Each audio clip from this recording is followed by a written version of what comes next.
Got it. I got it. Cool. Here we go again. I got it. Again. I got it. I'll be surprised after all these videos that anybody will come to the retreat. I mean, I got it. I got it. I got it. I just got it. There you They'll be just like, what? I'm not going to go spend time with those two mad people. Sounds like a really bad idea. I'll take my glasses off. Yeah, you look better than. There you go. Yeah. There you go. Well, I'm identifying with my. That's what we're going to talk about today. So, what's the topic, Gary? Today, what's the topic? The topic that has been chosen from a cast of thousands is the word identity. I tell you why they chose this topic. Should I tell you why I chose this topic? Yeah, why not? Well, I'm going to anyway, so I don't know why I'm asking your permission. So yeah, I was having a conversation with my my wife about the retreat, and she was having a conversation with somebody else, and they happened to be a gay man, and she was talking about, maybe you should go on this retreat, and this person said, I'm a gay man, I don't really need to talk about. I need to go retreat about masculinity and men. And and for me, that, like, in my head, I was like, oh, that's interesting that there's an identification there with that group which separates you out from the rest of men and masculinity. Not that I'm saying that's what that person was doing, but that was an interesting way to look at it. And then that got me thinking about the wider concept of identity and men and mental health and masculinity. And also just, for us to talk about it, to say that this is not a retreat that we are trying to categorize into a certain label or category of identity, of male identity in some way. But I just found that as an interesting way to see it, that this retreat wasn't for them, because it wasn't part of the pre-assigned label they put around themselves, or the group that they wanted to kind of identify with. And for me, identity is something that I found challenging a lot, because I could never kind of place myself within a group, and always wanted to kind of not be part of the group and move away from being part of the group, but also yearned in some way to have some form of identity, some form of label that I thought would somehow complete me. If you look at my life, it was always a set of like, oh, I want to be this, I want to be a professional, I want to be X, I want to be Y, in some way thinking that once I got that identity, once I attained that label, that I would in some way be complete, in some way that would make me whole, and not seeing that identity is kind of just a concept. It's something that we make up so that other people can have an understanding of who we are. Yeah, it's been with since the making of mankind, womankind, whatever we used to call it. Yeah. I mean, if you look at the history and look at how the armies, the military identified themselves with colors, etc., and the ranking also was a form of identity. Yeah. And it's the same in the family. Mm-hmm. Be it in a gay family, be it in a normal family, be it in a lesbian, it's all. We also have that tiering of identity.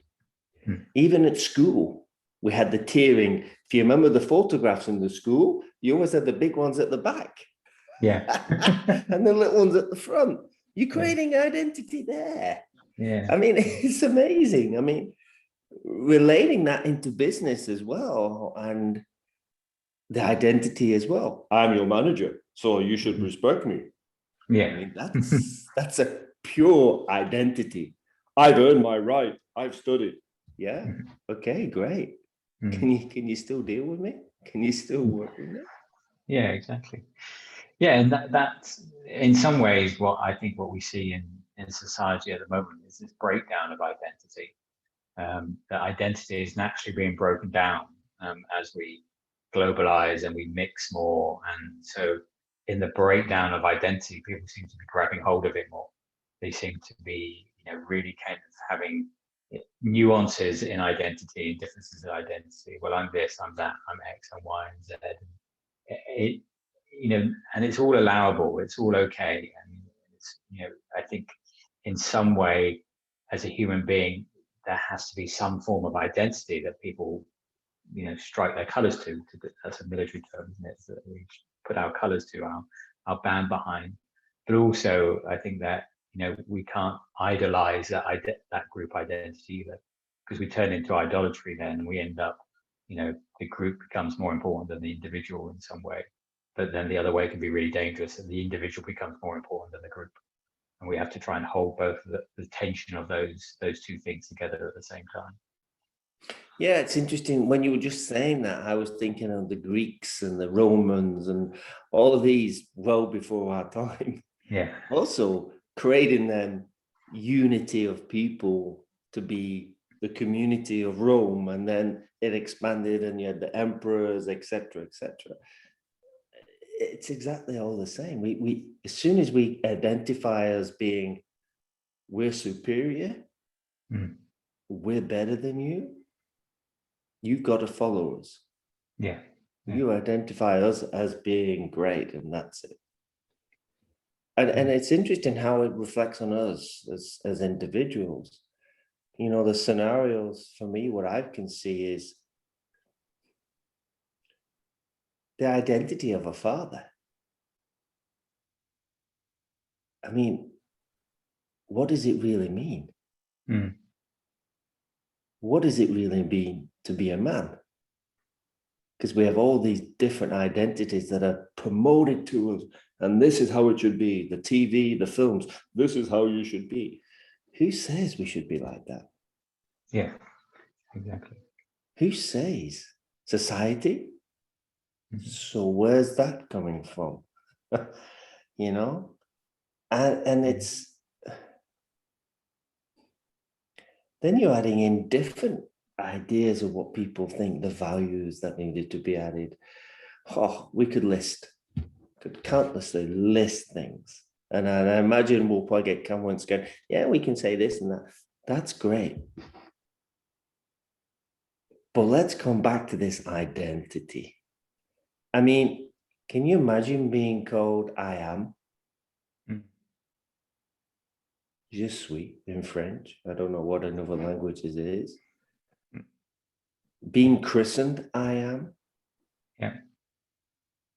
Because that's when we identify ourselves. We say, I am. Yeah. Yeah. And we could just stop at the I am bit. Yeah. And not go any further. Just like, I am. Yeah. Why do we have to identify? I mean, look at our names here: Richard Gordon, Gary Bridgeman. Why do we have to identify that? In fact, I'm going to actually let's change that. I'm going to rename it to I am. There you go. There you go. You see, and Gary's I am as well. There you go, folks. So he is I am. There you go. Two runners together. Yeah. No, this idea that you're a noun in some way is just crazy to me sometimes, because a noun doesn't exist and people are going to go crazy over it. I know what some people, not people, are going to go crazy. We haven't got that many viewers, but some people sort of don't get that concept that a noun doesn't exist. A noun is a sound. It's a made up. It's something I place on an object for me to relate it in time and space to somebody else, and I'm talking about it. But the problem is then it comes with a load of baggage and that other people bring to the table. So, for example, if you say, fatherhood, I mean, some people would say that, well, to be a father means to be this, and other people would say to me, a father it means to be that. And neither of those are true, because they're not being agreed. It's not being agreed on. I mean, truth for me is the thing that everything that is true for everybody, rather than true just for one particular thing. And so I am is always the ultimate truth. It's like, I am. That's it. That's everybody is. So it's difficult to if you identify with the I am, then it gives you some freedom. It doesn't take away any kind of identity that you want to express in the world. It doesn't take away from identifying as a gay man, identifying as a queer man, identifying as a bisexual man, or a straight man, or a white man, or a black man, or whatever you want to identify as in the world. To help the world see you and categorize you is fine. But once I go back to the root and say, right, I identify as I am first, as all of it, then I have this freedom to move that I don't if I turn the pyramid upside down as it was, and identify with the end point first before I come back and I'm identifying with the foundation of the pyramid, which is, I am, and then everything out of that can build and be free. But if I identify one small thing, I constrain myself into that boundary in that box, and then I can't get out of it then, because it becomes something that I have to wear in the world, and people then have to see me that way, and I have to live up to that, and then I have to then be in opposition to somebody else who doesn't identify as that, or identifies in a way that's opposing me, and then I have to sit there with the other and go, well, you're not me, so now you're separate from me. And for me, that just doesn't work anymore. It's not something not a place that I can live from anymore, because it just doesn't allow me to be free. As you were talking there, Gary, I was thinking of, for our listeners, I was just thinking like a round peg trying to get into a square hole. Yeah, I kind of made a load of like intellectual words about it. Yeah, you're much more intellectual than I. See, there you go. Metaphor, yeah. There's an identity there. There's an identity there. But it was true what you were saying there. It's, when we were born, I'm just, because I'm here with my hands. I was just thinking, can you imagine, when we were born, we didn't know this was called a hand. No. Yet we get told the identity is, this is your hand. Mm-hmm. But we didn't know what it was. In fact, we were looking all around us and going, what's all this connecting to me? Yeah, we had no idea. Nothing was separate back then. But also, the other question I ask people sometimes when I'm talking about this is, okay, well, who were you before you was given your name? Before your parents named you, in that 10 to 15 minutes between, coming into the world, or coming out of the world, in fact, coming out of the world, and then, who were you for that 10 or 15 minutes when you didn't have a name? I mean, I've changed my name. Bridgeman's not my birth last name. It was something completely different. So, again, that's something where it's changed. So it's just a sound that people give to you. And then it becomes this huge weight that you carry. It's like, oh, I'm Gary, so that means X. I'm Richard, so that means X. That means I have to show up like this. And other people bring that story to the table as well about your identity. They bring the stories of you that they've constructed in their mind. Oh yeah, Richard, he's like this, or Richard, he's like that, or Gary's like this, or Gary's like that. And they bring that to you, and because they can't see you either, so they'll just bring that to the table when they see you as well. So identity. Let's just do away with it. There you go, folks. Part of the workshop. Yeah. We'll get the big rubber, take the big rubber with us and erase it from from our bodies and from our minds, etc., from the screens, etc., and everything else that's there.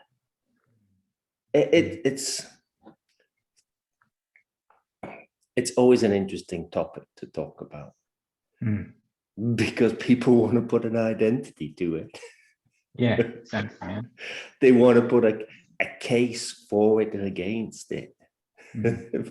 But as we're just trying to point out to you, that's just as it is. We as you said, we're creating sounds for a noun that possibly doesn't exist.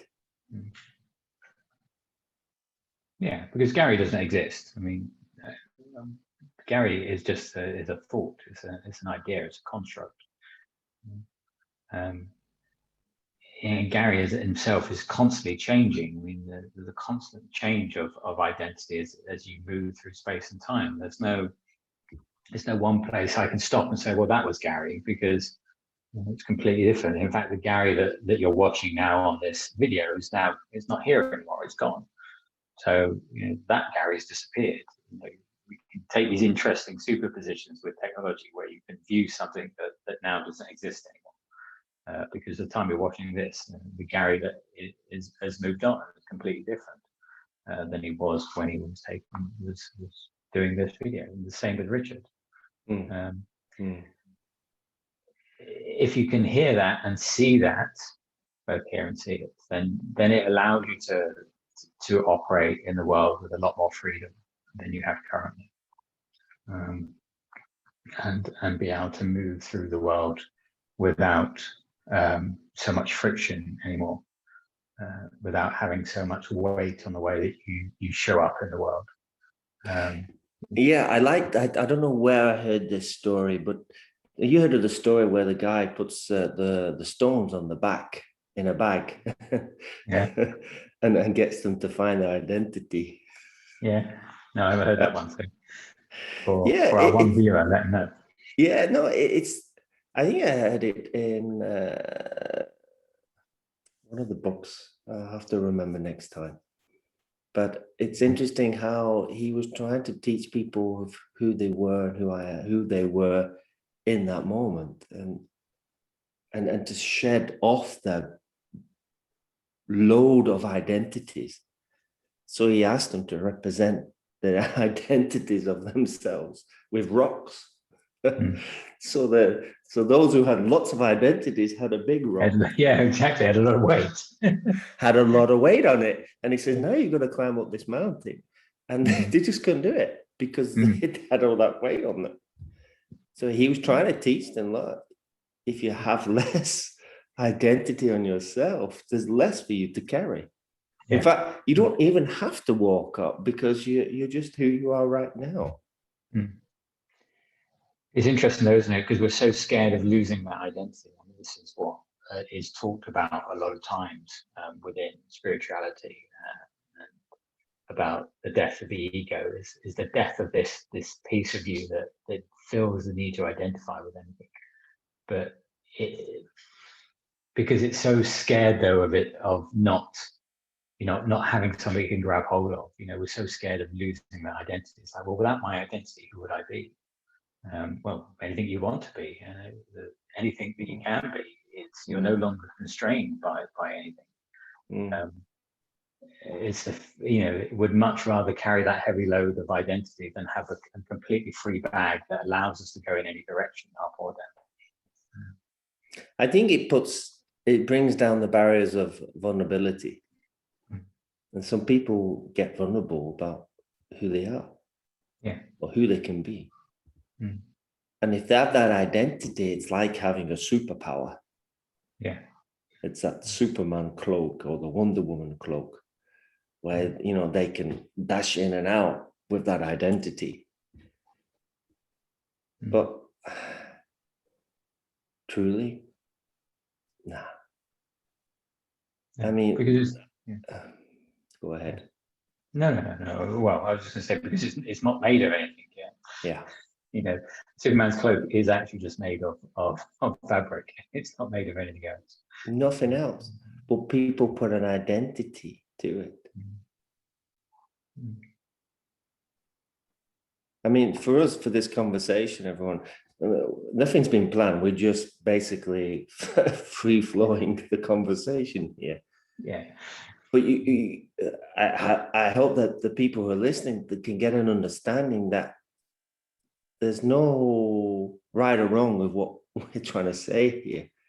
We're just trying to point at people in a direction of an understanding of who they can be and where they can be, but basically who they can be, especially if they come to the men's retreat. Yeah. I think they get a lot more, not clearer, but I would say an understanding this is their understanding now, and maybe they're just at the same when they leave, or maybe they go a little bit higher. or they maybe just drop in a little bit as well. Mm. But it's okay. Everything is okay. Yeah. We don't identify with anything on that. Yeah, I would say that if this kind of conversation or the conversation we're having somehow, you know, you're hearing something in it which is making you curious, or you know, even a little bit of resistance in it as well, because that's always nice to have. You know, somebody who wants to come on the retreat is like, there's something here, but I feel like I want to resist it a little bit as well. You know, that kind of sort of energy is something that can really help you and others as well on the retreat, to have somebody there who wants to, you know, fighting it a little bit, because it provides a little bit of dynamicism as well. So if you're hearing this and you're going, oh yeah, I can agree with that, I'd love to be on the retreat, that's great. But if you're hearing this and also going, but I kind of, there's something there that's kind of biting, that's also really good as well. We'd really like you to come on the retreat as well and come spend some time with us. Because neither Richard or I have the answers. There are definitely no answers here. No. So if you're coming on the retreat looking for an answer, then don't. Yeah, don't come if you want a how to. How Yeah, to do this, Richard, Gary? Don't know, really. Okay. That's a good one for me. Yeah. Okay, so thanks for spending time watching the video. When's the retreat? When's the retreat? I should write this down. 26th of August to the 29th of August. At a beautiful location just outside of Brussels, within easy reach by train, transfer from the train station to the retreat center if you need it. There's no excuses not to come. It could be a catalyst, like you say, to change your way of being in the world. And if you change your way of being in the world, your life will naturally change with it. Not saying that, you know, that won't be a destructive process in some way as well as a constructive process. But it could definitely be a catalyst for change in your life. Would you like anything to add anything to that? Yeah, I remember doing a retreat good few years back in New Zealand, and it was called a silent retreat. And basically there was 4 women and 1 guy, and I was helping out with the organizers, and I was like the extra pair of hands doing the cooking, etc., arranging stuff as I was, because I was traveling around. So I got to experience what it was like from the other side.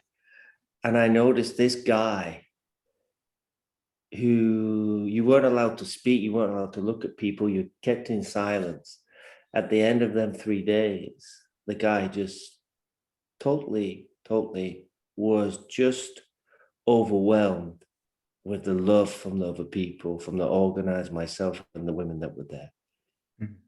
And he had the experience of having unconditional love from people, which for him was like a cross. And it totally changed the guy's opinion on many aspects of his life. That's how powerful it can be, even just by doing something that's so simple, being in silence. So I wanted to share that with people. It's not about us talking all the time. There'll be different activities going on, and there will be a lot of reflection as well for people who attend, so that you can find your own answers within you.